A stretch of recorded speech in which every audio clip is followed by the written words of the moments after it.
Our series, Show and Tell, will take you inside some of the great libraries, both public and private, to explore books and treasures from Jewish history. So what's this? What do we have here? So here we have sort of the next big piece of the story of Columbia's Judaica collection. Joseph Almanzi, who we see here, the signature of Baruch Almanzi, who was the father of Giuseppe or Joseph Almanzi, was a collector of books in Padua, a friend of Shmuel David Luzzatto. He knew Steinschneider, a number of other famous book people.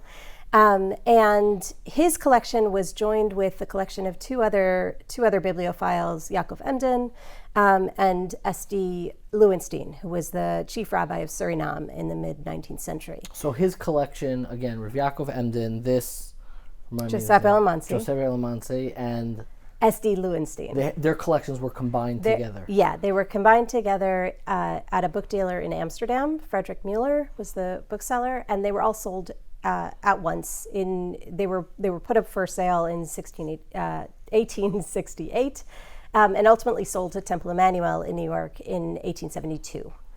Temple Emanuel had very close connections with Columbia. In 1890, they established the position of a professor of rabbinical literature at Columbia University, partially because they wanted their rabbis to be trained more thoroughly in Judaic texts. And the person who was hired for the position, coincidentally or not, which was Richard James Horatio Gottheil, who was the son of the rabbi at Temple Emanuel. Worked out nicely for him. 2 years after Gottheil was hired, Temple Emanuel decided to donate this collection that they had bought in 1872 to Columbia University as thanks in gratitude for having this new presence in Jewish studies at Columbia, and also, as they wrote, for thanks for the kindness that they had shown toward Jewish students. At that time, Columbia offered free tuition to students at the brand new Jewish Theological Seminary of America. We still allow them in, we just charge them tuition now. We have a joint program with JTS.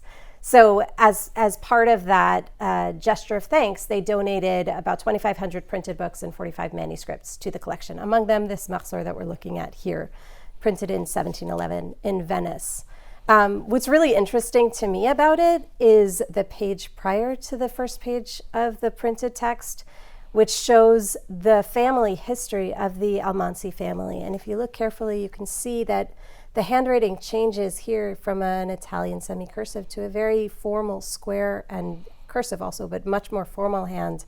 After Baruch dies and his son Giuseppe takes over, he continues this family history. You could see names of people who are born and who die throughout. And then here is a dirge that he writes for his father after he died. So it starts Avi. You see that he's writing about the death of his father. So this, to me, is a book that tells a story. It's a machzor. It's a prayer book for the holidays, and at the same time, it incorporates so much of the story of this one family, which they wanted to preserve, and so they kept it in a book, because books were more than just something you read. Books are expensive. Books are something that you'll keep. And so if you want to record something important, then you'll make sure to put it in a book that is important to you. In the case of the Almanzi family, it was a machzor. And was this unusual to record a family history inside of a book? Relatively common.